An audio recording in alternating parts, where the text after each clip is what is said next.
আজই ডাউনলোড করুন আর এনজয় করুন আপনার পছন্দের শো। ওই মধুবনী ম্যাডাম কিন্তু থেমে থাকার মেয়ে নয়।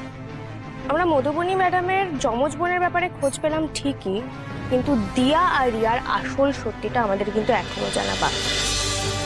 তো তুমি যে বাড়ি থেকে চলে এলে, ওরা কন্ট্যাক্ট করার চেষ্টা করলো না? করেছে হয়তো, জানি না। মানে ফোন তো সুইচ অফ, কন্ট্যাক্ট করবে কি করে? দেখো ঋতুদি, যতক্ষণ না পর্যন্ত মধুবনী ম্যাডামের নারী নক্ষত্র উদ্ধার করতে পারছি ততক্ষণ ওকে জানতে দিলে চলবে না আমি কোথায় কি করছি। জানলেই কাটি করে দেবে। মধুবনী তো ঘোরেল মেয়ে, ওর আসল উদ্দেশ্যটাই হচ্ছে সাক্ষ্যকে যেন তেন প্রকারণে বিয়েটা করে ফেলা। আর তুমি যে বাড়ি থেকে চলে এলে, তুমি কি ভাবছো ছেড়ে দেবে? সাক্ষ্যকে বিয়েটা করবে না?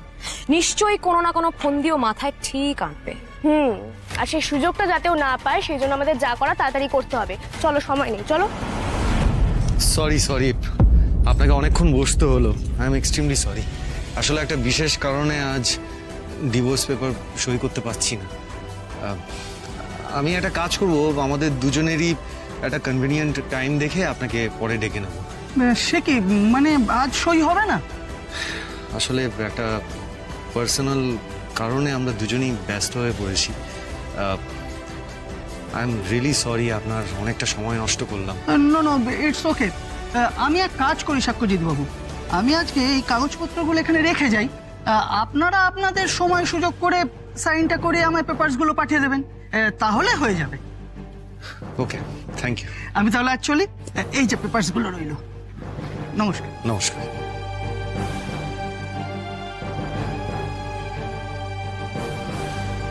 দেখেছিস বাবলু, তুই এবার বুঝতে পারছিস তো ওই মেয়ের আসল উদ্দেশ্য কি ছিল? হ্যাঁ, মুখে এমন ভাব দেখাতো যেন এই বিয়ে থাকুক না থাকুক তাতে ওর কিছুই যায় আসে। আসলে সুপারস্টারের বউ হওয়ার লোক কি আর এত সহজেও সামলাতে পারে গো? আমি নিজেও ভাবতে পারছি না আশি এটা কেন করলো। ওর যদি আপত্তিই থাকতো আমাকে বলতে পারতো, আমি ওকে সময় দিতাম। এভাবে ও চিঠি লিখে রেখে চলে গেল আর ফোনটাও সুইচ অফ করে দিল। এটা তুমি না করলেও পারতে আশি। এই আমাকে না জানিয়ে আমাকে লুকিয়ে কোনো সিদ্ধান্ত নেওয়াটা আমি একদম পছন্দ করি না। তুমি জানো যেখানে আমি আমার ইমেজ ইনভলভ, সেখানে তো নয়।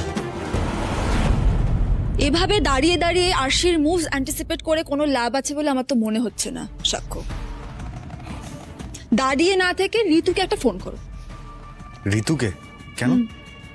ঋতুকে, কারণ আমার মনে হয় যে ঋতু একমাত্র আরশির এই পালিয়ে যাওয়ার ব্যাপারটা জানতে পারে, বিকজ ওদের দুজনের মধ্যে খুব খাতির তো। করো, ফোন করো, জিজ্ঞেস করো।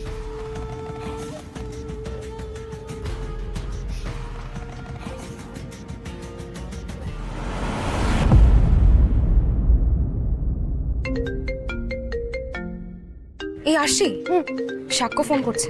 হ্যাঁ স্যার ফোন শোনো ঋতুদি, তুমি কিন্তু একদম বলবে না আমি তোমার সাথে আছি, আর একদম ঠান্ডা মাথায় কথা বললো। স্যার কিন্তু খুব বুদ্ধি। আরে না বাবা, আমি বুদ্ধি করেই কথা বলবো, তুমি চাপ নিও না। তুমি তো প্যানিক করো না তো। ঠিক আছে। হ্যাঁ হ্যালো সাক্ষ্য, বলো। হ্যালো ঋতু, বলছি আরশি কোথায়? মানে আরশি কোথায় আমি কি করে জানবো? বাড়িতে নেই। বাড়িতে থাকলে তোমায় ফোন করে জিজ্ঞেস করতাম। ও তো সারাক্ষণ তোমার সঙ্গে থাকে, তোমার খুব ভালো বন্ধু। আশি কি তোমার সঙ্গে আছে? আরে বন্ধু বলে কি সারাক্ষণ আমরা একসঙ্গে থাকবো নাকি? সত্যি জানি না আমি আরশি কোথায়। বেশি চালাকি করো না ঋতু, ভালোই বলো আরশি কোথায় আছে, না হলে কিন্তু কি মধুবনী শাসাচ্ছ আমাকে? ইয়েস, একদম ঠিক ধরেছো, শাসাচ্ছি আমি তোমাকে। তোমার যে চাকরিটা রয়েছে না, সেটা আমি খেয়ে নিতে পারি জানো, তখন কিন্তু ওই আরশি তোমাকে বাঁচাবে না। এই শোনো, একদম অসভ্যতামি করবে না। আর একজন সাংবাদিককে থ্রেট দেওয়ার জন্য আমি কি স্টেপ নিতে পারি সেটা তোমাকে আমি ভালো করে বুঝিয়ে দেবো, এটা মাথায় রেখো। আর হ্যাঁ, আর একটা কথা, আজকে যদি তোমার জন্য আরশির কিছু হয়ে যায় আমি কিন্তু তোমায় ছেড়ে দেবো না। আজকে মেয়েটার যত দুর্ভোগ সব কিন্তু শুধুমাত্র তোমার জন্য। আমি সব জায়গায় চাওয়ার করে দেবো যে এর পেছনে তোমার হাত আছে।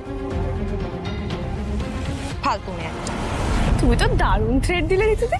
আরে আরশি, তুমি ভুলে যাচ্ছ দিনের শেষে আমি একজন জার্নালিস্ট। এসব জিনিসদেরকে শায়েস্তা করেই চলতে হয়।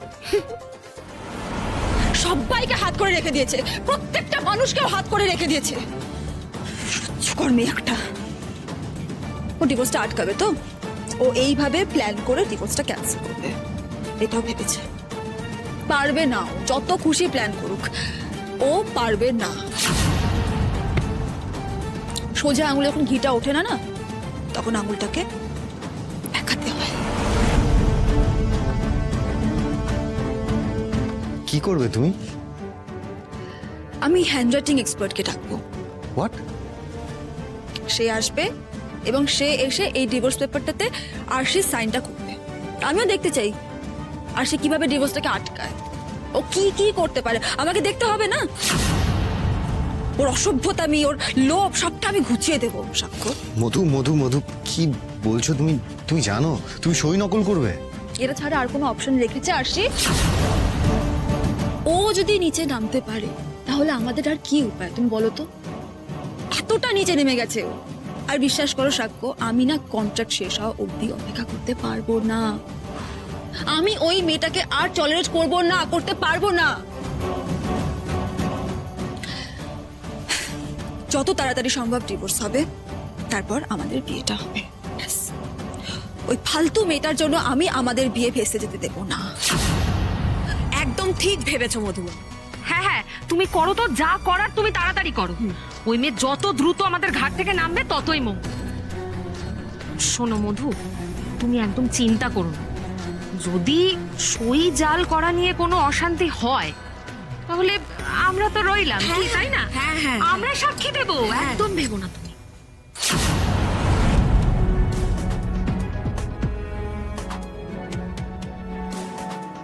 এটা আমি করতে চাই না আরশি, একেবারেই করতে চাই না, কিন্তু তুমি কোনো উপায় রাখলে না।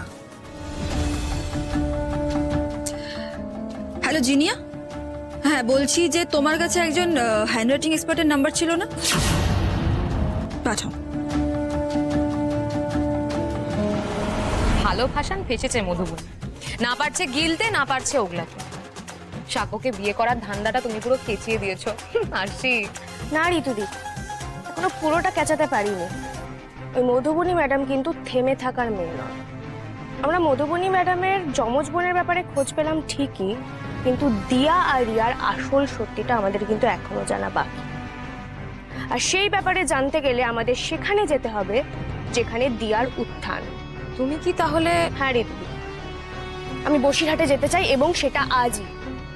যেই স্কুল থেকে দেবাশিস বাবু প্রথম দিয়া মানে মধুবনী ম্যাডামকে খুঁজে পেয়েছিলেন, আমার মনে হয় সেই স্কুলে গেলেই আমরা বাকি হিসেবটা মিলিয়ে ফেলতে পারব।